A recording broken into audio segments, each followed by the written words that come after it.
Whose land is this? My land. Why did you come here?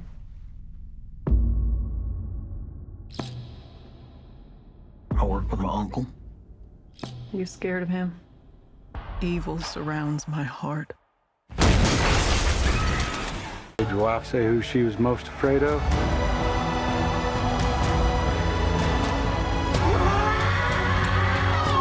Don't do something you're going to regret for the rest of your life.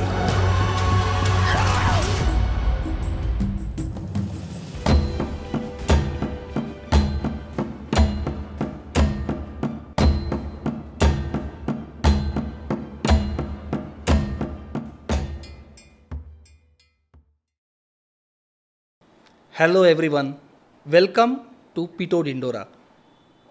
आप सभी का पीटो डिंडोरा में दिल से स्वागत है। पीटो डिंडोरा में हम सिनेमा के बारे में, आर्ट के बारे में, कल्चर के बारे में बातें करते हैं और नई नई चीज़ें आपके सामने रखते हैं।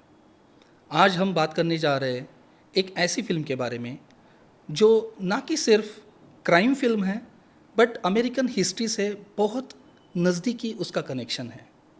फिल्म का नाम है killers of the flower moon. Director हैं मार्टिन स्कॉर्सेसी। तो killers of the flower moon के बारे में हम जब बात करेंगे, आप डरिएगा मत, हम कोई भी स्पॉयलर्स यहाँ पे नहीं देंगे। ये वीडियो देखने के बाद उस फिल्म का ज़्यादा अच्छी तरीके से आनंद उठा पाएंगे। मार्टिन स्कॉर्सेसी ऐसे भी उनके क्राइम जॉनर के लिए जाने जाते हैं, बट ये जो फिल्म है वो सिर्फ क्राइम फिल्म नहीं है। ये फिल्म बेस्ड है एक बुक पे। बुक का नाम भी सेम है, killers of the flower moon. और उस फिल्म में काम करने वाले बहुत दिग्गज कलाकार है। रॉबर्ट डी नीरो है, लियोनार्डो द कैप्रियो है, लिली ग्लैडस्टोन है। वो फिल्म बेस्ड है एक हिस्टोरिकल एविडेंस पे। हम सबको मालूम है कि यूरोपियंस जब अमेरिका में आना उनका शुरू हो गया, उनका माइग्रेशन शुरू हो गया, तब वहाँ पे नेटिव अमेरिकन्स के अलग अलग ट्राइब्स बसते थे। उसमें से एक ट्राइब थी ओसेज। तो ओसेज ट्राइब का एक काउंटी था, उनका एक राज्य था। उनको धीरे धीरे मिसिसिपी रिवर से थोड़ा थोड़ा चेंज करना पड़ा उनका लोकेशन, एंड फाइनली वो एक जगह पे बस गए। 20th सेंचुरी में ओसेज ट्राइब के काउंटी में उनको बहुत बड़ी मात्रा में खनिज तेल, ऑयल मिला। एंड ऑयल का प्राइस हम सभी जानते हैं, और 20th सेंचुरी में तो ऑयल मतलब it was like black gold. और ये ब्लैक गोल्ड की वजह से ओसेज ट्राइब बहुत रिच बन गई। अब यहाँ पे एक समझने वाली बात है, बहुत ही इंटरेस्टिंग बात है। नेटिव अमेरिकन ट्राइबल कल्चर जो था, वो कोई भी खनिज या फिर कोई भी उनके काउंटी से जो भी उनका प्रोडक्ट निकलता था, वो किसी एक दूसरे के वेल्थ क्रिएशन के लिए यूज़ नहीं किया जाता था। उनका जो कस्टम था, उस कस्टम के अकॉर्डिंग वो सारे ओसेज जो भी ट्राइबल लोग हैं उनमें वो वेल्थ बंटता था। जिस घर में जितने लोग हैं उनके हिसाब से वो वेल्थ उनमें बांटी जाती थी। यहाँ पे शुरू हो जाती है एक क्राइम स्टोरी की शुरुआत, क्योंकि हेड काउंट की वजह से क्या होने लगा कि ओसेज काउंटी का हर आदमी बहुत ज़्यादा अमीर हो गया, और ये सब अमीर जो लेडीज़ थी उनको शादी करने के लिए गोरे लोग, यूरोपियन लोग बहुत ज़्यादा इंटरेस्टेड हो गए। बहुत यूरोपियंस ने ओसेज ट्राइब की महिलाओं के साथ शादी कर ली और वो भी उसमें हिस्सेदार हो गए। अब आता है नेक्स्ट चैप्टर, जब हम देखते हैं कि एक के बाद एक ओसेज ट्राइब की वीमेन की हत्या होने लगी, मर्डर्स होने लगे। एंड यही उस फिल्म का पूरा प्लॉट है, killers of the flower moon. तो एक के बाद एक जब ये मर्डर्स होने लगे, अमेरिकन गवर्नमेंट को उसमें दखल अंदाजी देनी पड़ी, और उन्होंने एक टीम को चुना जिसका हेड था मिस्टर वाइट। और मिस्टर वाइट वहाँ पे गए और उन्होंने पूरी तहकीकात की, और उनको पता चला उसके पीछे जो भी कल्प्रिट्स हैं उन कल्प्रिट्स को जेल भेजा गया। लेकिन हमारे लिए बहुत इंटरेस्टिंग बात यह है कि जब killers of the flower moon book पे जब फिल्म बनने लगी, तो उसका जो पहला ड्राफ्ट था वो इसी प्रकार से था कि मिस्टर वाइट वहाँ पे जाते हैं और वहाँ पे ये सारे मर्डर्स के बारे में छानबीन शुरू कर देते हैं, और धीरे धीरे धीरे उनको जो भी कल्प्रिट है वो समझने लगता है। तो ये ड्राफ्ट तैयार हो गया, मार्टिन स्कॉर्सेज़ी खुद उसमें शामिल थे। लियोनार्डो कैप्रियो का ऐसे लग रहा था कि उनको मिस्टर वाइट का रोल प्ले करना है, जो मिस्टर वाइट वहाँ पे आके पूरी तहकीकात करता है और पूरी तरीके से उन मर्डरर्स को ढूंढ निकालता है। जब फिल्म का ड्राफ्ट तैयार हो गया, लियोनार्डो कैप्रियो ने मार्टिन स्कॉर्सेज़ी को पूछा कि ये सब तो ठीक है कि हम ये स्टोरी बता रहे जो जैसे कि हिस्ट्री में हुई है उस तरीके की स्टोरी ये बुक में भी है और वही स्टोरी हम फिल्म में बताने की कोशिश कर रहे हैं, बट इस फिल्म का हार्ट कहाँ है, उस फिल्म का जर्म कहाँ पे है?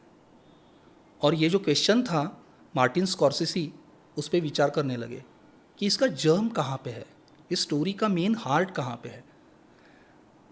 इसी बीच वो ओसेज ट्राइब के बहुत सारे लोगों से भी मिल रहे थे, ओसेज ट्राइब के बहुत सारे लोगों से बातचीत कर रहे थे और वो बातचीत करते करते उनको ये रियलाइज़ हुआ, ये जो ट्राइब है उस ट्राइब पे तो बहुत बड़ा अत्याचार हुआ है।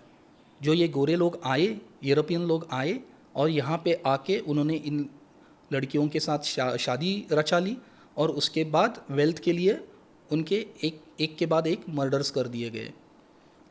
और हम क्या कर रहे हैं, हम तो फाइनली यही कर रहे हैं कि एक मिस्टर वाइट आता है, यूरोपियन बंदा आता है और पूरे का पूरा जो भी केस है वो किस तरह से सॉल्व करता है उसके बारे में हम बता रहे हैं।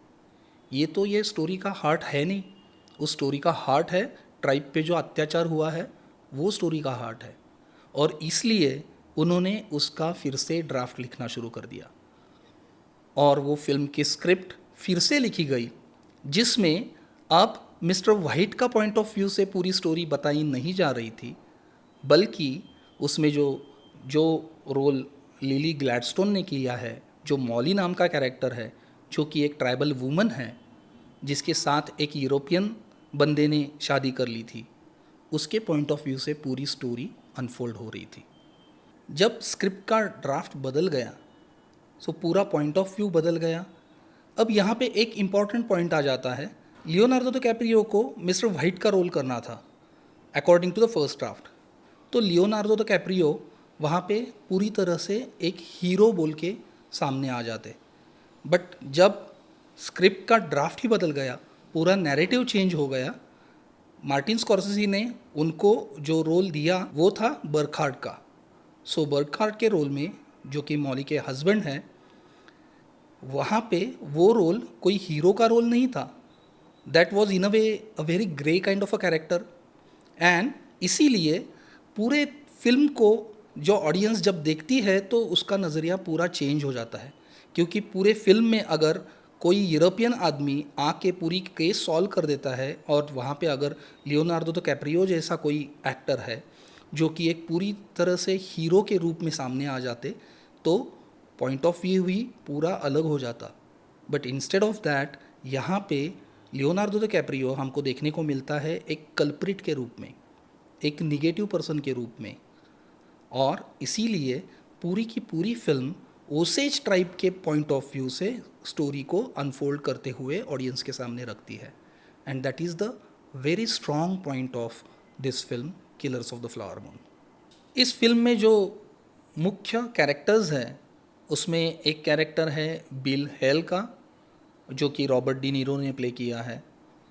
ये जो कैरेक्टर है वो एक बहुत ही मीन किस्म का आदमी है, जिसने दिखाया तो ऐसे है कि वो ओसेज ट्राइब का बहुत नज़दीकी दोस्त है, लेकिन इस दोस्ती के रूप में से उसने बहुत सारे मर्डर्स को अंजाम दिया था। दूसरा इम्पॉर्टेंट कैरेक्टर है बर्खार्ड, जो कि लियोनार्डो कैप्रियो ने प्ले किया है। एंड बर्खार्ड ने बहुत सारे मर्डर्स को अंजाम देने के लिए बिल हेल का साथ दिया था।